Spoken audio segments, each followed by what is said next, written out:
मैं डॉक्टर निहार रंजन सिन्हा बाबा साहेब राम संस्कृत महाविद्यालय पचाढ़ी दरभंगा में हिंदी का सह प्राचार्य।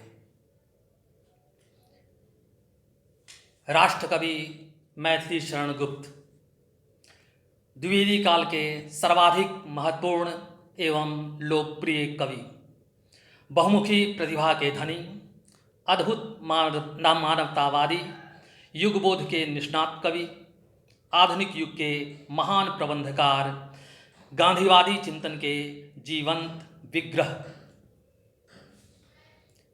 मैथिली शरण गुप्त का जन्म 3 अगस्त 1886 ईस्वी को चिरगांव जिला झांसी उत्तर प्रदेश में हुआ था। इनके पिता सेठ रामचरण जी गुप्त थे। हिंदी जगत उन्हें स्नेह और श्रद्धावश दद्दा नाम से पुकारता है। गांधी जी ने उनकी आरंभिक कृतियों में से एक भारत भारती की ओजस्विता और युवकों पर उसके प्रभाव को देखकर इन्हें राष्ट्रकवि की उपाधि दी थी। 16 अप्रैल 1941 को वे व्यक्तिगत सत्याग्रह में भाग लेने के कारण गिरफ्तार कर लिए गए। 7 महीनों तक ये जेल में रहे। 1952 से लेकर 1964 तक 2 कार्यकालों के लिए ये राज्यसभा के सदस्य मनोनीत किए गए। ये राजनेता थे। 12 दिसंबर 1964 को मैथिली शरण गुप्त की मृत्यु हो गई। विद्यालयी जीवन में खेल कूद पर अधिक ध्यान देने के कारण इनकी शिक्षा अधूरी रह गई। इन्होंने घर पर ही हिंदी, बंगला और संस्कृत का अध्ययन किया। बंगला और संस्कृत का इन्हें इतना ज्ञान हो गया कि ये इन भाषाओं की श्रेष्ठ कृतियों का सफल अनुवाद कर सके। मैथिली शरण गुप्त महाकवि थे। उन्होंने 20 से अधिक एक से एक बढ़कर एक सफल काव्य लिखे। उन्होंने कई मौलिक नाटक लिखे और कई अन्य भाषाओं के नाट्य ग्रंथों का सफल अनुवाद किया। वे एक आदर्श गांधीवादी राजनेता थे और 2 बार सांसद चुने गए। मैथिली शरण गुप्त की प्रमुख रचनाएं। मैथिली शरण गुप्त की सबसे प्रमुख रचना है साकेत। यह इनकी सर्वश्रेष्ठ रचना है। रचना का मूल उद्देश्य उर्मिला को उपेक्षिता के वनवास से निकालना था। साकेत का 9वां और 10वां सर्ग वियोग श्रृंगार का श्रेष्ठ उदाहरण है। यशोधरा नाटकीय रचना है। उसमें भगवान बुद्ध के चरित्र से संबद्ध रखने वाले चरित्रों के उत्कृष्ट भावों की सुंदर व्यंजना हुई है। कथोपकथन अत्यंत हृदयग्राही हैं। कहीं कहीं गद्य का सहारा लिया गया है, लेकिन भावों की व्यंजना मुख्यतः गीतों में हुई है। विष्णुप्रिया चैतन्य महाप्रभु की अर्धांगिनी विष्णुप्रिया के दर्द को रूपायित करने वाली एक कृति है। इन तीनों रचनाओं में उपेक्षिताओं की मूक व्यथा को वाणी मिली है। जयद्रथ में महाभारत के एक अंश की कथा चित्रित है। जिस तरह बाद में रामधारी सिंह दिनकर ने रश्मिरथी में कर्ण के पराक्रम का वर्णन किया, वैसे ही जयद्रथ में अभिमन्यु के शौर्य का गुणगान गाया गया है। भारत भारती का प्रकाशन 1912 ईस्वी में हुआ। इसने भारतीयों में जात और देश के प्रति गर्व और गौरव की भावना जगाई। देश की हीन दशा पर कवि ने पश्चाताप व्यक्त किया है। हम कौन थे, क्या हो गए और क्या होंगे अभी, आओ विचारे बैठ कर ये समस्याएं सभी। या फिर उनका विभिन्न जातियों को आह्वान, क्षत्रिय सुनो अब तो, कुयश की कालिमा को छोड़ दो, निज देश की को जीवन सहित तन मन तथा धन भेंट दो।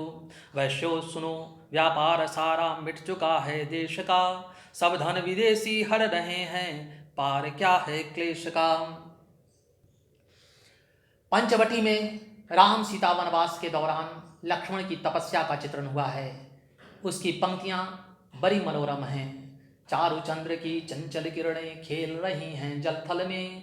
स्वच्छ चांदनी बिछी हुई हैं अवनी और अंबर तल में। पुलक प्रकट करती है धरती हरित तृणों के नोकों से। मानो झीम रहे हैं तर भी बंद पवन के झोंकों से। या फिर पंचवटी की छाया में यह सुंदर पर्ण कुटीर बना, जिसके सम्मुख स्वच्छ शिला पर धीर वीर निर्भीक मना। जाग रहा वह कौन धनुर्धर जबकि भुवन भर सोता है। भोगी कुसुमायुध योगी सा बना दृष्टगत होता है।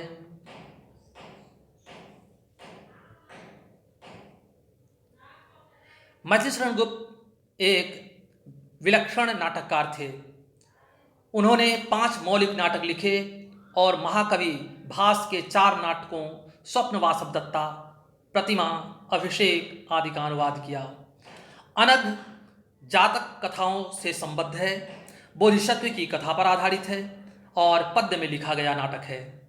चंद्रहास इतिहास का आभास उत्पन्न करने वाला नाटक है। तिलोत्तमा पौराणिक नाटक है।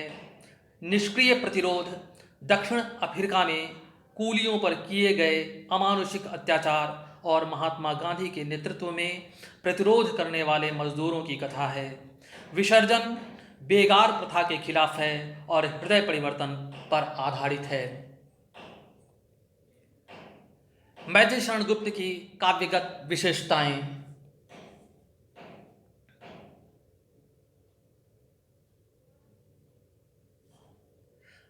वैष्णववाद। मैथिलीशरण गुप्त को विष्णु भक्ति विरासत में मिली थी। वे अपने वैष्णववाद विशेषकर राम भक्ति की झलक विभिन्न स्थलों पर दिखाते हैं। उन्होंने लिखा है, राम तुम्हारा चरित्र स्वयं ही काव्य है, कोई कवि बन जाए सहज संभाव्य है। और तो और वे जब जयद्रथ वध के माध्यम से महाभारत की कथा लिखने बैठते हैं तब भी सीताराम को ही याद करते हैं। वाचक प्रथम सर्वत्र ही जय जानकी जीवन कहो। गुप्त जी में राष्ट्रवाद के प्रति भक्ति कूट कूट कर भरी थी। वे मातृभूमि को केवल एक निर्जीव भूमिखंड नहीं बल्कि सर्वेश की सगुन मूर्ति मानते थे। नीलांबर परिधान हरित पट पर सुंदर है, सूर्य चंद्र युग मुकुट मेखला रत्नाकर है। नदियां प्रेम प्रवाह फूल तारे मंडन है, वंदी जन खगबिंद शेष फन सिंहासन है। करते अभिषेक पयोध हैं बलिहारी इस वेश की, हे मातृभूमि तू सत्य ही सगुन मूर्ति सर्वेश की।